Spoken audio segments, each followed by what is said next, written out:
called the Walnut Tree, and we had several people contact us and ask us if we would consider having that be a continuing series. And I remember when we did that, we did 3 books in 1 year. And, I don't remember much about that year. No. At some point in time, you have to start to say to yourself, quality is as important, if not more important, than speed. We really have high expectations for ourselves, especially with all those wonderful people that we hear from. You don't want to let them down. No, that's true. But, we might go crazy one year and write another story that comes across our radar and say to ourselves, well, we've got to tell this one too. But don't count on it this year. Yeah. Well, Carolyn and Charles, we thank you so much for taking time to talk to us today. We look forward to the next Bess and the next Ian Rutledge books. We wish you all the best. Oh, yeah. Thank you. I've got 2 great children. I'm very fortunate. Does the other child write? No, she's on the other side of the spectrum. She's in economics. Oh, okay. So busy. I just wanted to say we appreciate this so much. And again, I'm so glad I had a chance to meet you. And I'm so glad we had this opportunity to talk. We are thrilled to talk to both of you. And we hope, Charles, one day that we get to meet you as well. Yes. Sounds like a winner. Are y'all coming to BoucherCon? No, not this year. We have these things called real jobs that we have to answer to those people. Yeah. When we find fame in this podcasting world, then we can start going to things like BoucherCon. Keep us up to date, especially if you go to Malice or wherever you're going. Oh, we will, definitely. Our paths will cross. Oh, yes. Okay. Yes, We look forward to it. I'll twist his arm. Okay. Thank you. Bye now. Bye-bye. Bye-bye.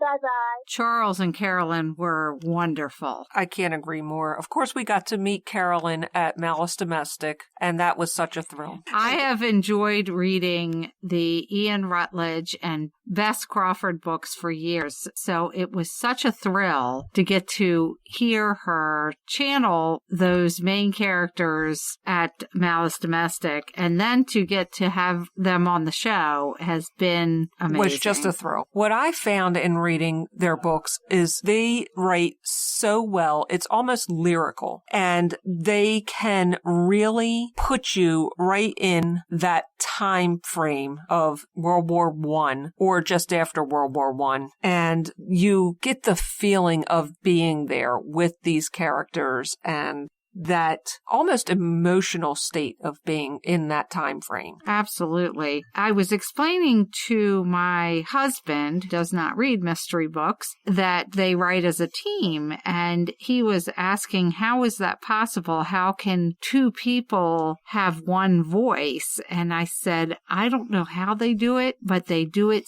seamlessly. It's amazing. If you didn't know, you would think there was one person named Charles Todd and he writes these books. That is true, but it works so well for them. They did an excellent job with the Black Ascot. I didn't know what the Black Ascot was before reading the book. That really doesn't play a big part in the book. Where the murder took place in 1910, and then Ian Rutledge is coming along maybe a decade later, and it's a cold case at that point. That's not a huge part of the book, but wow, what a story. Ian Rutledge is what I would call a true detective, because he has to go through bit by bit to try to put together this murder. He was in the army or a young at the time now that of the we person. found out that he's 30. Yeah. So he really didn't know a whole lot about the murder itself. And so he came at it with a fresh perspective. And that's what I mean by he was truly a detective, because he had to put it together piece by piece and go back to the beginning and talk to everyone who knew any of the people involved in the murder and work towards figuring out who the murderer was, finding the man who was suspected of it. One of the reasons we thought Ian was older was because he's so seasoned and so good at his job and usually in their early 30s is still finding their way. And Ian just seems to... Well, he seems to have a knack for tracking down the facts, I guess. Yes, he's very good at it. If you have never read Charles Todd, there's your assignment. Go out and devour them because that's exactly what you're going to do. Well, before we close out the episode, we wanted to talk about 2 exciting things that we have going on. First, we would love it if you would check out our Patreon page, which is patreon.com/darkandstormybc. That will get you to our page where you can check out our brand new tiers that we have added. We have added some great new incentives for our patrons. One of them happens to be a coffee mug with our logo on it, and we have some bonus content, so definitely go check that out. I wanted to talk a little bit about why we need patrons.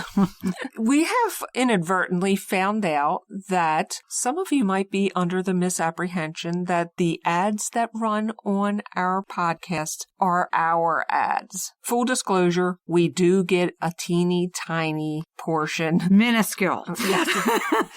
Pennies. We do get a little bit of a kickback from those commercials, but they are not our commercials. They are put in by the different platforms. So that's why we keep asking for money.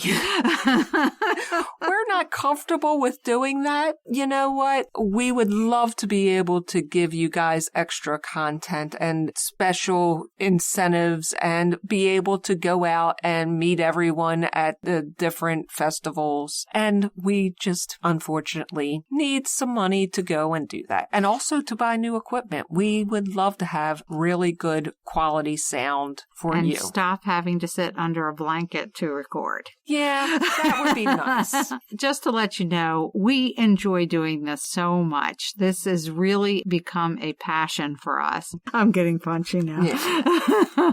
We've had a few drinks. One drink, half a drink. If you could find it in your heart to support us, we have different levels. Hopefully that's something that you could afford. Check us out at patreon.com/darkandstormybc and check out our different tiers and pick one. Help us out. We'd really, really appreciate it. For all of our new listeners and all of our ones that have stuck with us, we love and appreciate every one of you. That goes without saying. But we really do. And we would love it if you went to our website at itwasadarkandstormybookclub.com. We have links to all of our episodes there. Please go ahead and listen to any one. Pick one. They're all there for you to enjoy. Like it and subscribe to us. Give us 5-star ratings. All of that stuff helps too. You can sign up for our newsletter there, keep up with what's coming up, and you can even email us and give us all of your opinions and give us some ideas. We'd love to hear some input. We would love to bring you content that you're interested in. The last thing we'd like to talk about is just a little teaser. We're working on a possible project. We are planning on having a mystery convention, a mini mystery convention. We originally thought we'd have it at our local bookstore, Caprico Books, here in Bel Air, Maryland. That still may be the case, but we've had quite a bit of interest in a very short period of time. So we are working on possibly getting a larger venue and expanding this. If this is something you'd be interested in, we're looking at mid-November. So contact us, send us an email, contact us on any of our social media, and we will put you on the list of people to contact if this does grow into something. Stay tuned. We're pretty excited about this. I think that's about it. Yep. And remember, life would be boring without a little mystery. Bye. Yeah. Okay. Stop. Oh, what was that? Okay. Wasn't the drink.